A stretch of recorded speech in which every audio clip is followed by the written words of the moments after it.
Hey friends, I'm life designer Vijay Tushar and yes, I am a certified outbound trainer. Just recently I got certified from the Life Academy by Ashraf Ali.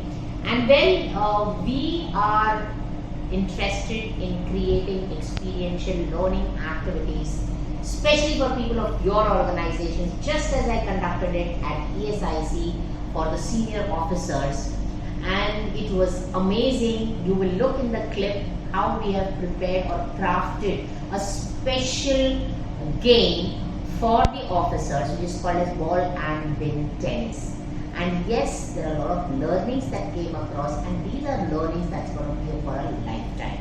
So watch the clip and stay tuned.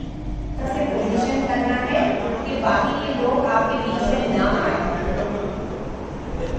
थोड़ा सा उस तरफ जाओ, आपका bill कहाँ पे है, आप कहाँ पे हो, अपने आप को पोजीशन करो। So, on your mark, get set, go.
interesting activity that you have seen right now. And yes, well, what did we learn out of it? It's about communication skills, it's about team coordination, it's about compatibility between the partners. How do you strategize? How do you create the team that takes becomes maximum productive, and how do you coordinate with one another? So there can be any number of learnings from this one activity, and these learnings are going to be permanent learnings. So dear friends, if you're interested in conducting these kind of trainings, outbound trainings which can also be done inbound, and create a learning with fun, then yes, Management Me School of Confidence is whom you should be approaching. Click on the link below and do let us know what kind of your employees to enhance the productivity of your organization. We are glad to serve, and yes, I win when you win. Stay blessed.